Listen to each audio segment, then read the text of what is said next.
Peristiwa Perjanjian Lama tidak hanya menuturkan sejarah kosong nenek moyang kita tanpa punya nilai apa-apa. Dalam seri Kristosentris, kita akan terus membahas sosok dan peristiwa Perjanjian Lama yang kesemuanya mempolakan, menjanjikan, dan menghadirkan Kristus di dalamnya.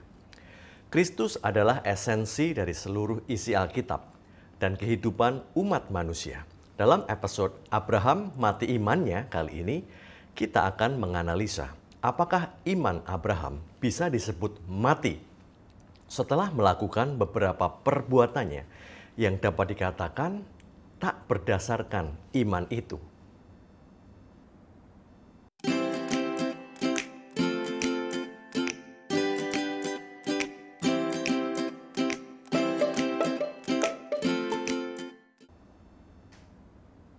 Kisah Abraham membentang dari Kejadian pasal 12 hingga pasal 25. Sejak namanya masih Abram hingga menjadi Abraham. Abraham sering mengedepankan imannya dalam peristiwa-peristiwa mustahil dan dalam mentaati perintah Allah. Di antaranya ada 3 peristiwa utama di mana iman Abraham didemonstrasikan dan membuat kita berdecak kagum dan membuatnya dipuji Alkitab, yaitu taat mentah-mentah pergi ke Kanaan, percaya masih ada kans memiliki keturunan, dan taat mengorbankan Ishak. Mari kita telusur satu persatu. Tuhan memerintahkan Abram untuk meninggalkan negerinya dan berpisah dari sanak saudaranya untuk pergi ke tanah Kanaan. Terah, ayahnya, membawa dirinya dan seluruh keluarganya menjalankan misi itu.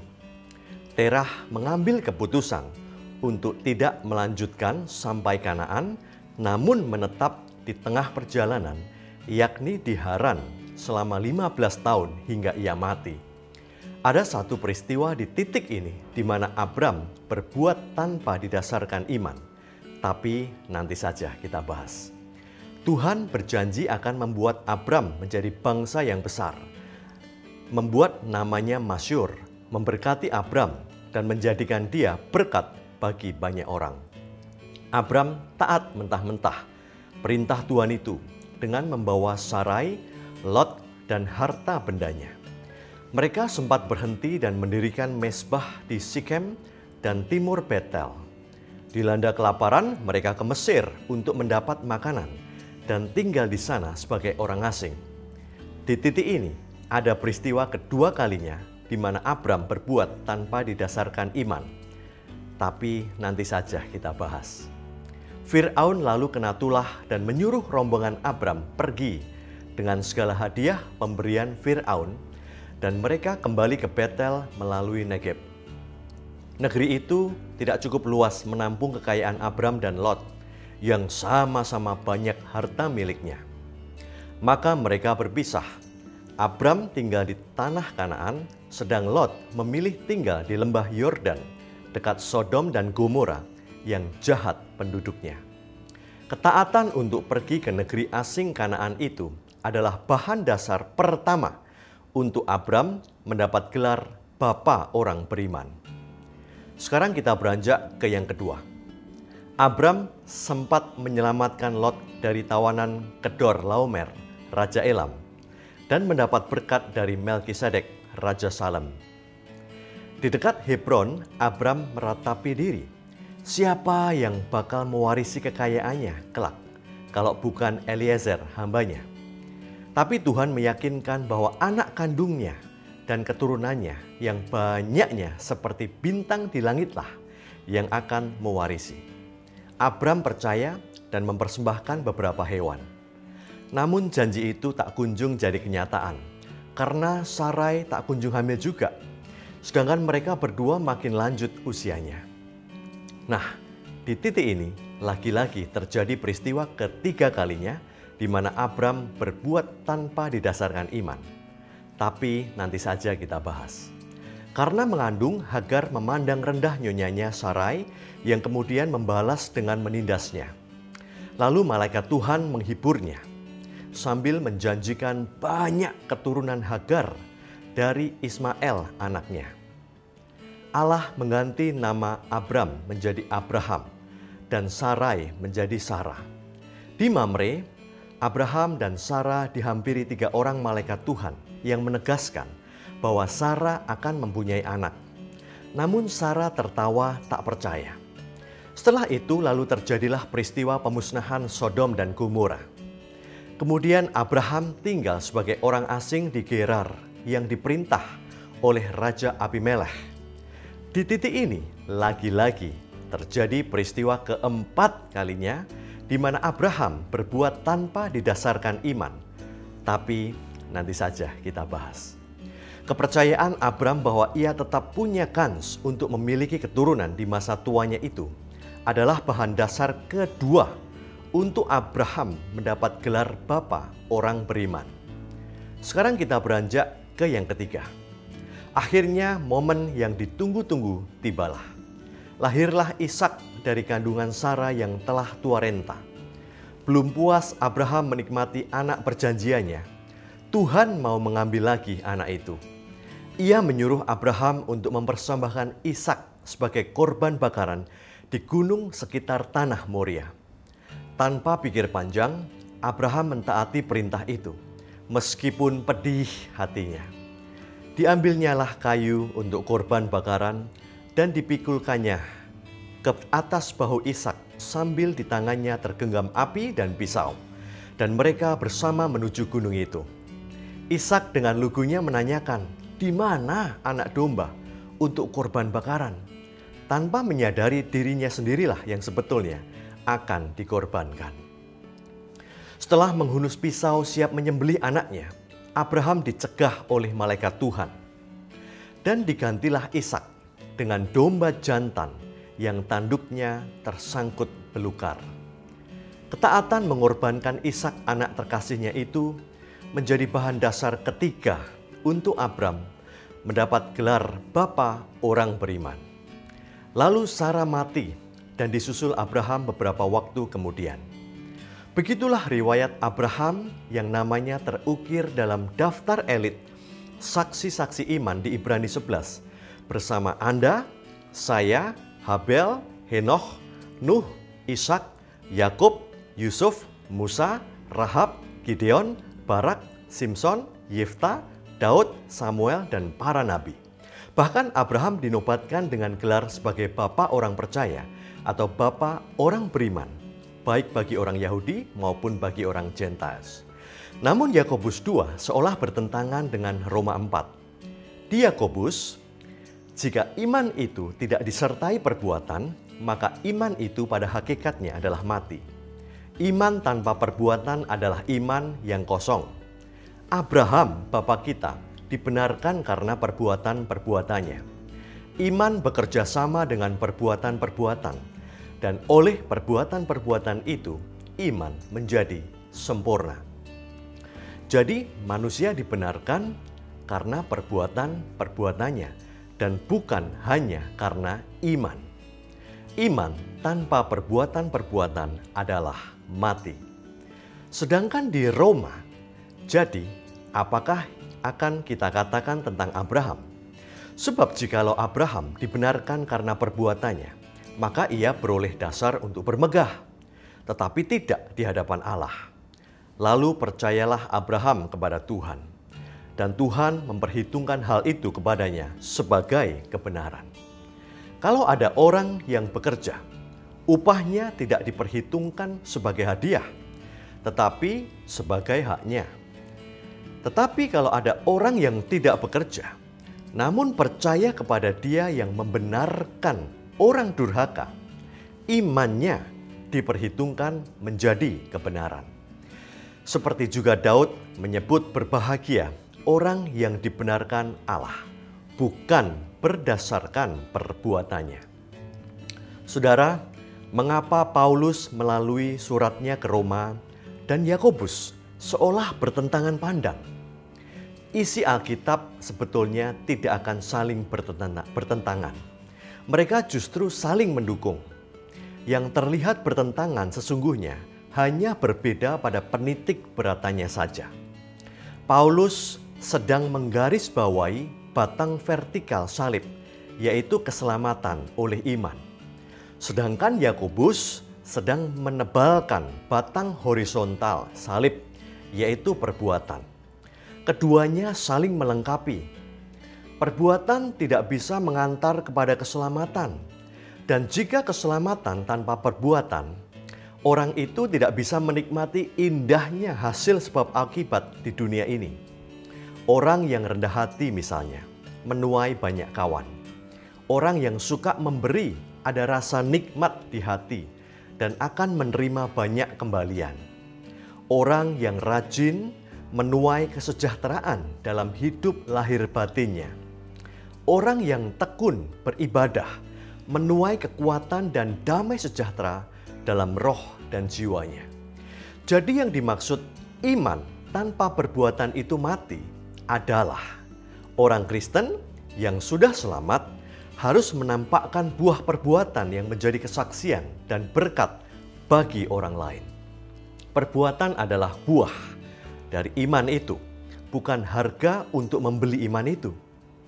Kita berbuat karena telah memperoleh iman, yaitu keselamatan itu, bukan untuk memperoleh iman. Bersama kasih karunia, iman adalah syarat selamat. Dan iman itu bukan berasal dari diri manusia, namun iman itu pun adalah hasil pemberian Allah. Sebab karena kasih karunia, kamu diselamatkan oleh iman. Kasih karunia dan iman itu bukan hasil usahamu, tetapi pemberian Allah. Itu bukan hasil pekerjaanmu. Jangan ada orang yang memegahkan diri. Jadi janganlah kita sombong seolah-olah kitalah produsen dan penghasil iman itu. Karena iman kita mengerti bahwa alam semesta telah dijadikan oleh firman Allah. Sehingga apa yang kita lihat telah terjadi dari apa yang tidak dapat kita lihat.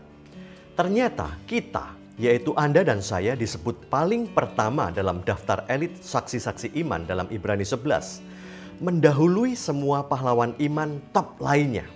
Syarat untuk bisa disebut di Dean's List atau daftar elit saksi iman itu hanyalah meski tidak menyaksikan sendiri, kita percaya bahwa Allah lah yang menciptakan alam semesta jutaan atau miliaran tahun yang lalu, dan semua yang terjadi di dunia ini terjadi atas kehendak dan kedaulatan Allah semata.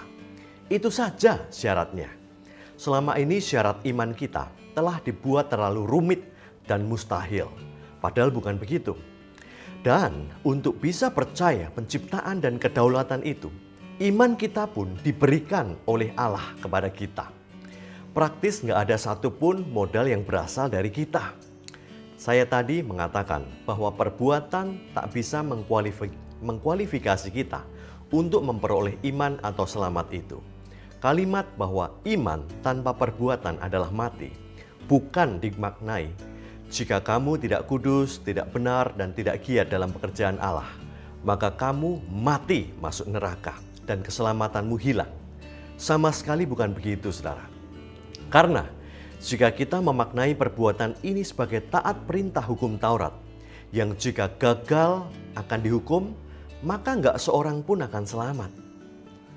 Sebab jika mereka yang mengharapkannya dari hukum Taurat menerima bagian yang dijanjikan Allah, maka sia-sialah iman dan batalah janji itu.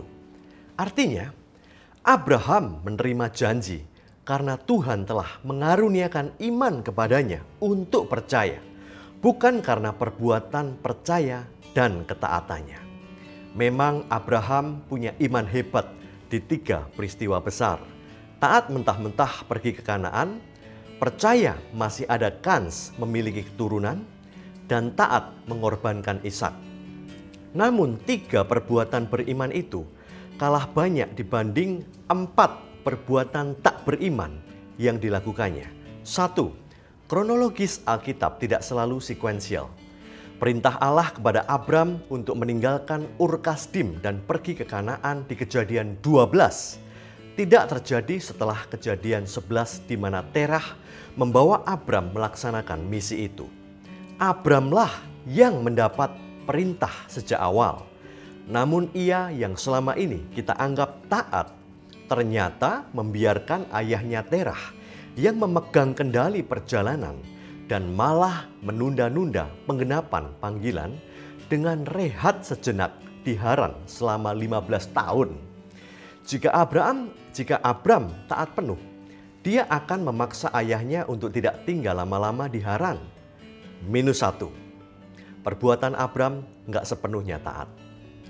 Yang kedua, saat mengungsi ke Mesir, Abram membohongi Fir'aun bahwa Sarai adalah adiknya, bukan istrinya. Karena cantik parasnya, Sarai dibawa ke istana Fir'aun untuk jadi istrinya. Hingga Fir'aun kena tulah karenanya. Jika Abram setia pada imannya, dia harusnya percaya Tuhan pasti menghindarkan Fir'aun membunuhnya tanpa harus berbohong. -2, perbuatan Abram nggak sepenuhnya percaya. Yang ketiga, karena Sarai nggak kunjung beranak, Abram menuruti saran istrinya untuk menghamili Hagar yang diberikan kepadanya sebagai istrinya. Jika Abram sungguh percaya, dia akan berpegang teguh pada janji Tuhan bahwa keturunannya akan lahir dari Sarai, bukan dari Hagar, sehingga juga tidak menyakiti hati istrinya. -3, Abram tidak melakukan perbuatan percaya didasarkan iman. Bahkan perbuatannya tercela karena telah meniduri pembantunya.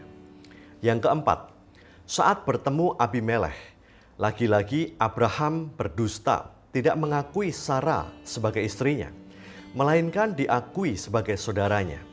Jika Abraham benar-benar percaya, dia harusnya yakin istrinya nggak akan direbut Abimelekh tanpa harus berdusta.